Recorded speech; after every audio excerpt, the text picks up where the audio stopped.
So, hello and welcome back to the second episode of Can You Just podcast. If you haven't joined us before, we're a panel of creatives from One Mill Street, and we've come together to take a deep dive into the world of creativity, design, the industry, and to share our experiences. With us today, we've got Tom, a web and app developer, Mario, a brand designer, Terry, founder of Ghost Design, a multidisciplinary agency, and me, and I'm a graphic and motion designer. In this series, we're exploring a range of topics to spark inspiration and conversation. We're here to answer all of your burning questions and share the secrets of the industry. So let's get into it. Today, we're going to be discussing the question, is bigger always better? We're going to chat about big agencies versus small ones and where freelancers fit in. So who wants to start? Can I just say that was a fucking intro and a half? That was good. Oh, okay. That's 20 minutes of the podcast sorted. That's brilliant. Well done. You're a pro. That's professional. That's fantastic. Okay. Well done. That could be a voiceover. I think so. That would work as a voiceover. Do it as a voiceover. That was awesome. Yeah. Legend. There we go. Legends. Is there anything you're not good at? Because I just, I just feel better about myself. We went on a walk at it, and Mario was just like, "Hey, he's just brilliant." Oh, thanks, guys. Right. So, bigger is better. Terry, did you want to start? Because you've got a small agency. Right. Okay. So is bigger better? So I started off as a freelancer, ultimately, although I never confessed to being a freelancer. I was always an agency, a one-man agency. And I always referred to Ghost as we and us. It's just, I don't know. It's just that perception, I suppose. So I started off where you guys are as well. And over a period of time, it became obvious that I needed help. It got to a point where I had too much work, couldn't do it all. So I guess I could have subbed it out, but I thought, no, let's see what we can do. And I took somebody on, and it kind of grew from there. So it was never my aim to be, running an agency. It just kind of happened. But there are a lot of positives to running a slightly larger age. I think there's like a sweet spot, like a Goldilocks zone, if you will, where it's not too big, it's not too small. And I think sort of 5, 6, 7 people is probably about right. And when it gets too big, it's from a point of view of feeding the machine, trying to get enough work to support multiple designers, that becomes a problem. And I think you lose that sort of personal touch. I think one of the benefits of being an individual is having a very personal sort of interaction with a client. And as you grow, you start to lose that personal interaction. So I guess the biggest positive of having more people working is you can do more work. You've got more people working on it. You've got more creative brains working around it. You move away from a house style. I have a particular style. They joke that they call me Helvetica because I only use Helvetica and the colour lime green. So that's kind of my style. And if that was, which is fine, if everybody wants that, that's great. But having more creatives in the team allows you more than one font each. Yeah, exactly, one font each. So it'd be quite interesting to go through those, but. Yeah, I guess that's from my point of view. Or do you just get similar people who only like Helvetica as well? That's the dilemma. Eventually you get the same type of clients, and your portfolio all looks the same. But everybody has a style, don't they? You like specific colours, you like specific fonts, different types of layout. When there's more than one person in the agency, you get a wider range of offerings, I suppose.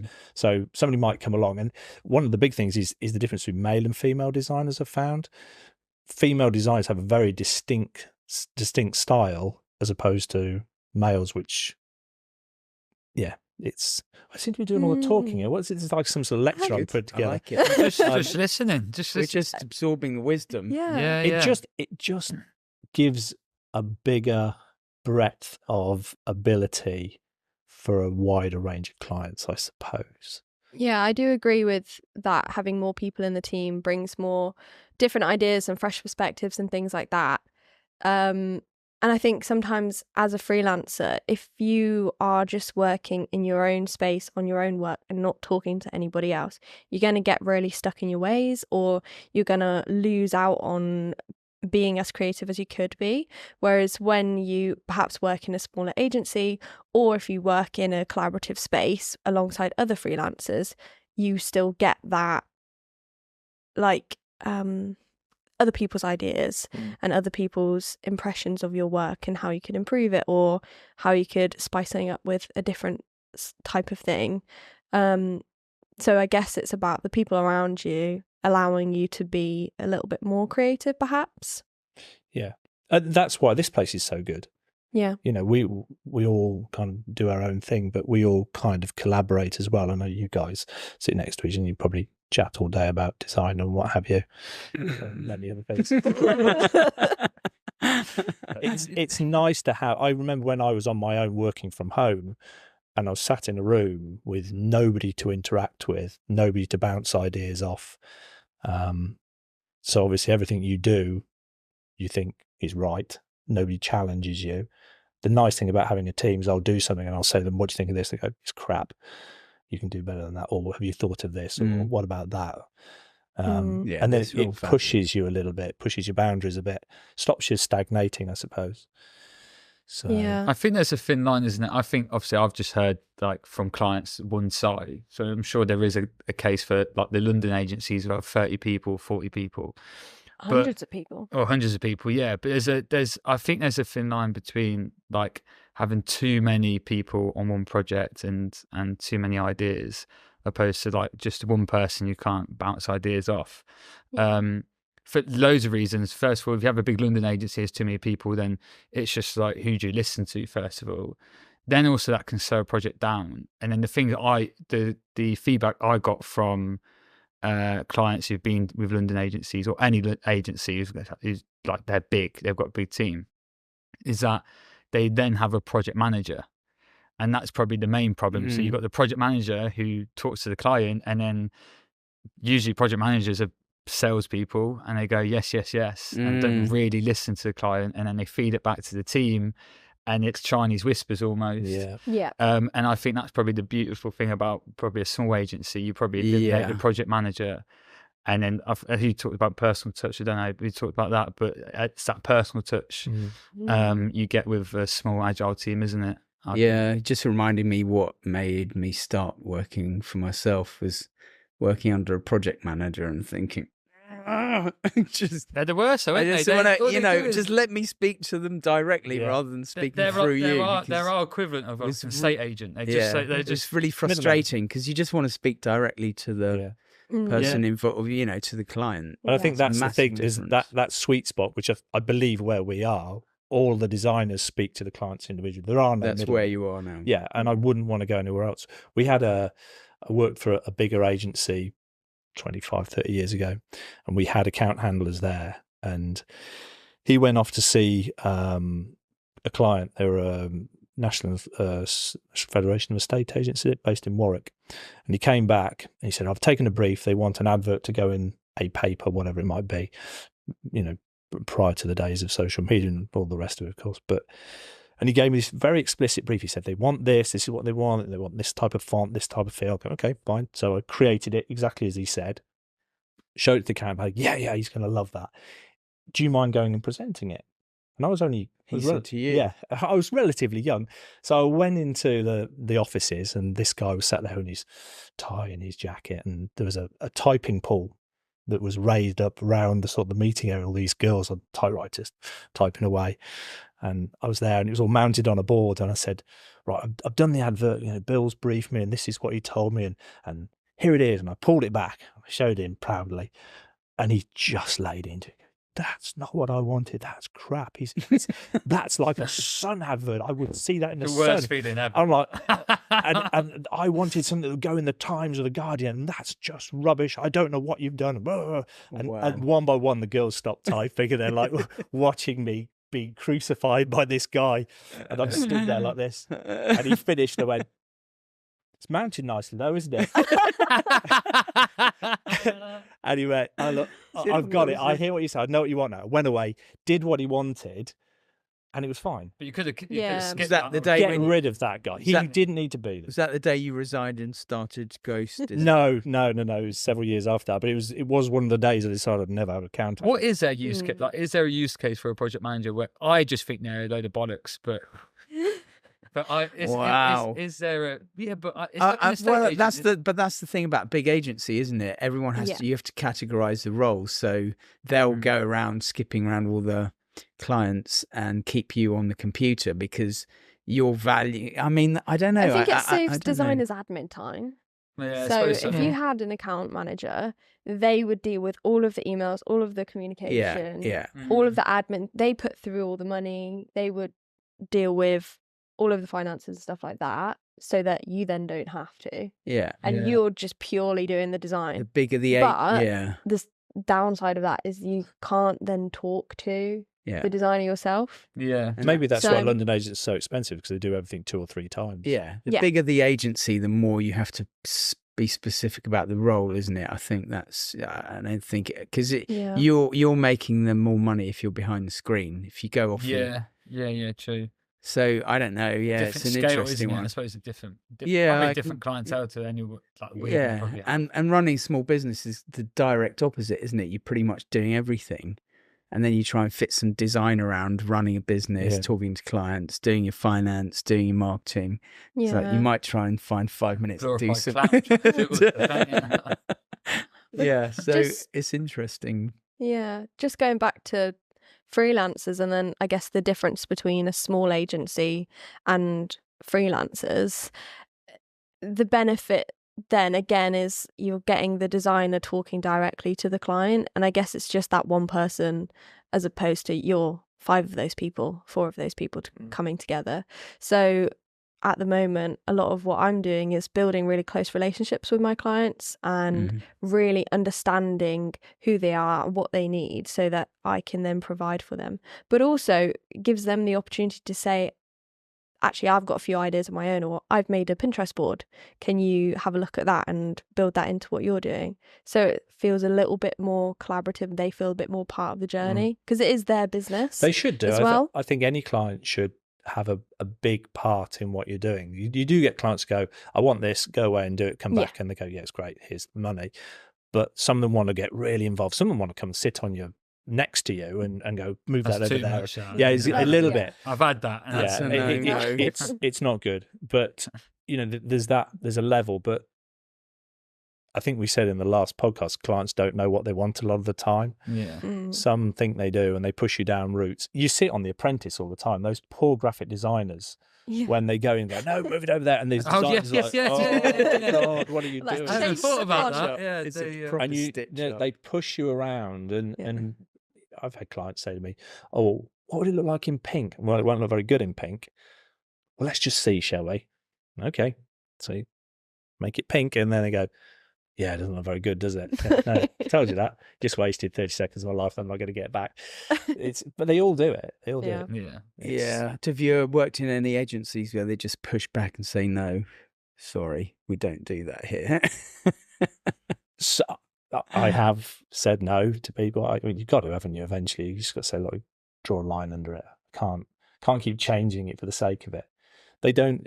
I don't think they kind of understand that you're there. There's a purpose. There's many years have gone into your training, and you know what works and what doesn't just by looking at something. You know that certain fonts won't go together. You know certain combinations won't work. You know that filling every millimeter of white space isn't going to work. Mm. But you seem to have to go through this rigmarole with them and go, okay, let's see what it looks like. No, it's going to look bad, but it's almost like proving the point.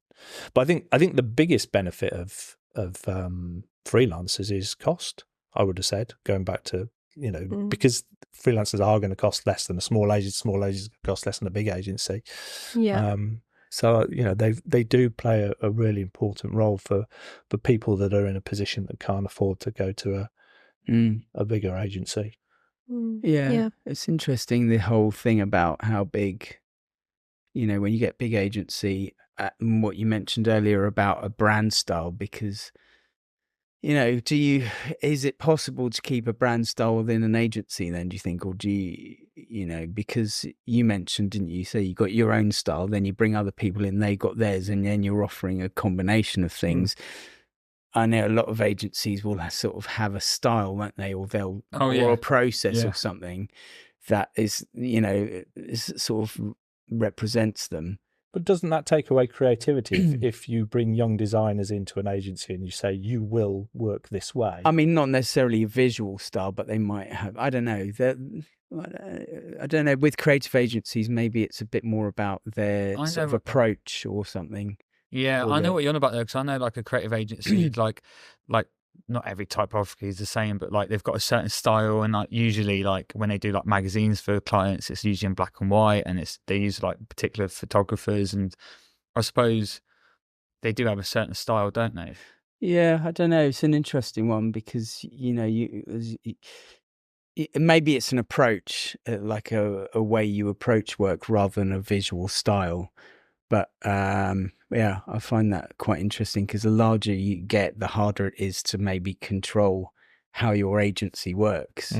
Because there are certain things you want to keep the same, won't you? You might want people, you might want to approach work in a certain way and say, look, this is our process. Rather than style, this is our process. I think they would probably then just have the processes built into each individual team. So like some massive agencies have different offices across the world, and within that office they have lots of different teams, and I guess those teams maybe follow like the same way of working, or you still within that have the individual people, but then again they've been hired for a reason, so maybe their portfolio reflected what they're looking for. And maybe if I was up against somebody else with a different style for the job, but they liked us both equally, but that other person's style was more similar to what they were looking for, they would then pick them.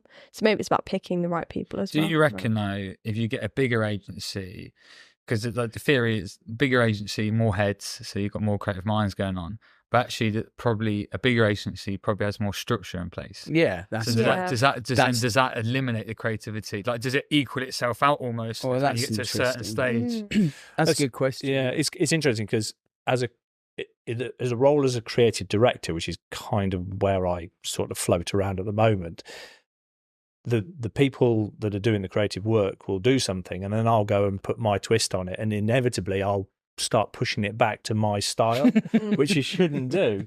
You should go, yeah, that looks great, but put some more Helvetica in and a bit of lime green. It's like, so yeah, it's a structure, isn't it? And that the person at the pointy end of the structure ultimately gets to say whether it's going out of the door or not. They make all the decision. And the thing is, you know, I'm not going to plug my business coach. She gets enough plugging as it is. But, you know, if you're scaling a business, it's all about process, isn't it? Yeah. It's not necessarily that you're coming up with a style and saying this is our style, but you're saying this is how we work, fit into that process. Because we know, because that process works and makes money. That's why we've scaled.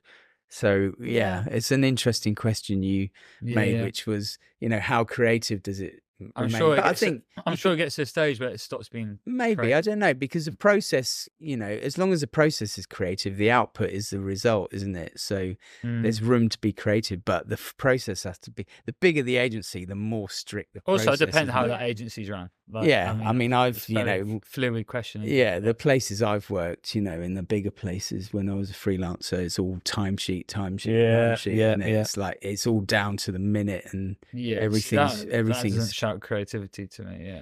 Yeah, but that's the only way you can run it, isn't it? Otherwise, it's really hard to run a big place. Yeah, there has to be a system in place that everybody adheres to, otherwise it just doesn't work. But it creates a different form of output, because I've worked for agencies that were all timesheet driven, and at the end of the week you go, I haven't done my timesheet. What did I do? Did probably a couple of hours on that. Well, hang on, that doesn't add up to a full day's work.